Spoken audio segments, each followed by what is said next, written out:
He may be the most polarizing person on Tennessee's Capitol Hill. A lot of people love him, but a lot of others can't stand him. Hello, everyone. I'm Rory Johnston. And I'm Hunter Hoagland. A lot to get to here at 6 o'clock. Nashville State Representative Justin Jones certainly has a flair for the dramatics, but is he battling a toxic environment on the Hill or contributing to it?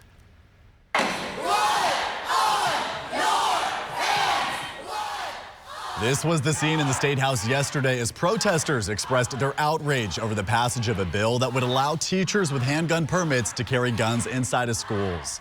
As lawmakers attempted to continue with business, Representative Jones paraded around the House floor recording video even after he was repeatedly ruled out of order.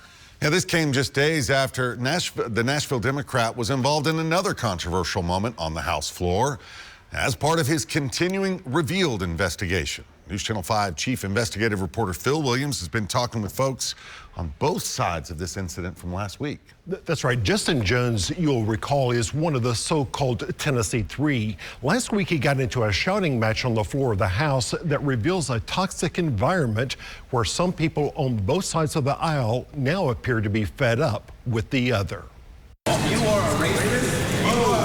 If you want to know what's wrong on Tennessee's Capitol Hill,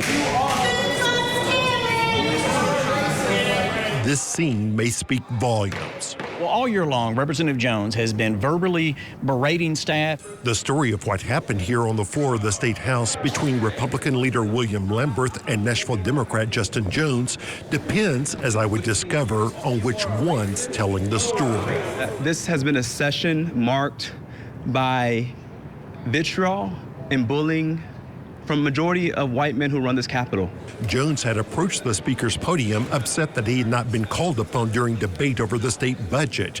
Everyone agrees that Jones called someone a name.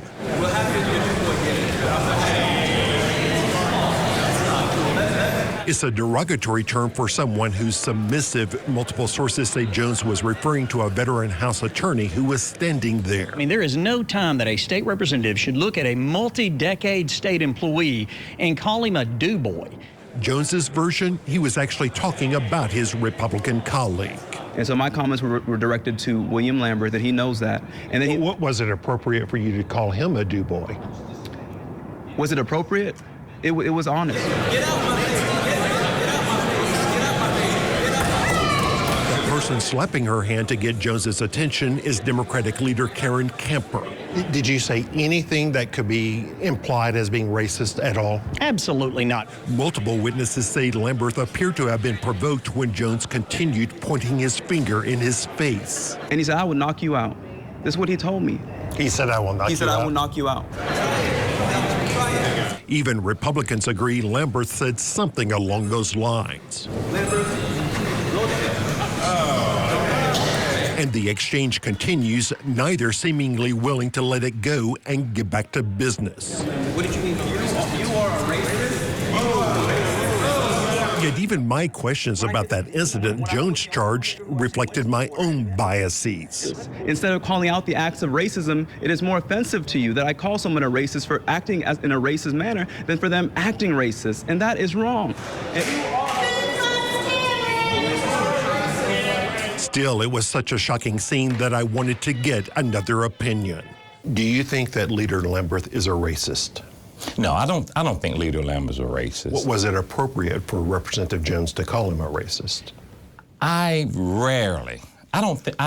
never called anyone a racist. I don't do that. It takes the air out of a room. Representative Sam McKenzie from Knoxville is chair of the legislature's Black Caucus. In the outburst on the House floor, McKenzie sees two stubborn men unwilling to look at the world through each other's eyes.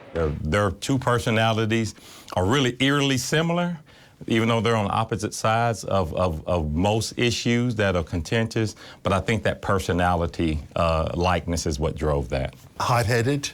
Very hot-headed, strong-willed, feel that their issue is right 100% of the time. As for the scene, yelling at a Republican colleague on the House floor and calling him a racist. I've been excited about democracy. I've been excited since I got elected to this House. Jones has also insulted a GOP lawmaker who immigrated to America from India. That you put a brown face on white supremacy. He's compared his fellow Republicans to the Klan of the White Sheets Caucus across the aisle and suggested they're not much better than neo-Nazis who've marched through Nashville streets. Some may argue that this is a neo-Nazi rally happening every time we convene in this body. Is that good trouble or is that just trouble? To me, it's just trouble. McKenzie says throwing out the R word so frequently does nothing to change hearts and minds. It's become a word. It's kind of like woke, and it's become a word that's really, really divisive. A weapon? It's a weapon, and weapon on both sides. If someone called a racist, they fall out like, oh no, this is the worst thing ever. I've been called a boy. I've been told that I'm worthless. I've been told that I don't belong here. Jones portrays himself as the victim of a pervasively racist system, although there's little evidence for some of his more provocative claims. His most bitter clashes. Stop using God to justify hatred and racism. Stop using God to put Jones. Have come with Chairman John Reagan. Work in tandem with this button because Representative Jones. I don't yield to you. Here, the Oak Ridge Republican tries to cut Jones off after ruling that the Nashville lawmaker was veering off the topic of the bill being discussed. I did not yield my time. Sir, you don't get to yield your time. If you want me to rule you out of order, I will. That'll have consequences. Sir, you have a gavel. You don't have a whip. You're out of order, sir. Representative Jones' characterizations have no basis whatsoever, and yet he insists on hurling them from the floor, whether on the microphone or not. Like the clash between Jones and Lamberth, Reagan makes it clear that he has little use for Jones, although he couches it in terms of what some people say. Unfortunately, it appears that Representative Jones is more concerned with sound bites for television and using whatever disruption and turmoil he can create to raise money. You know, I certainly wouldn't call him this, but some have said that's the activities of a grifter. But you are sort of calling him that. No, I'm not. I said some have said that, not me. Do you think Chairman Reagan is a racist? Chairman Reagan, his answers are very condescending when you're talking about things of race. They're extremely condescending. To the representative, I believe in God. All else is settled by facts and data. Whether he's a racist or not, I don't know. He has some horrible pieces of legislation that does take our race back decades and decades. The sponsor grew up in North Carolina in a segregated school. And how do we teach that?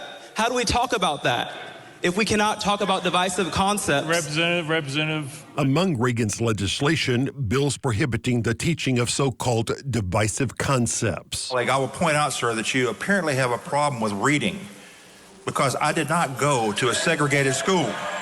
The accusation, he meant to imply that somehow that makes me a racist. It's very clear what the implication was he was intending, and I decidedly dispute it. Well, why not just concede the point, though, that much of your schooling was in a segregated environment? Because it's irrelevant. All of this leaves Tennesseans with lawmakers who know how to shout at each other, but with little ability to really listen.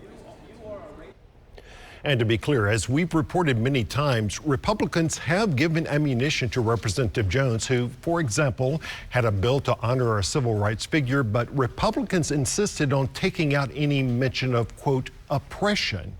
On the other hand, he is also feuding with other members of his own Democratic caucus, both black and white. What they won't say on camera, but will say privately, there are quite a few Democrats who are also fed up with him. Talk about revealing. Phil, I know so many Tennesseans are frustrated with this toxic environment. Did Representative McKenzie offer any answers what needs to be done? Well, you know, he does blame the Republican supermajority for creating much of the tension by limiting the number of opposing voices and cutting off debate on important topics to the point that people feel like they have to yell to be heard. There's got to be another way. All right, Phil, thank you for your reporting.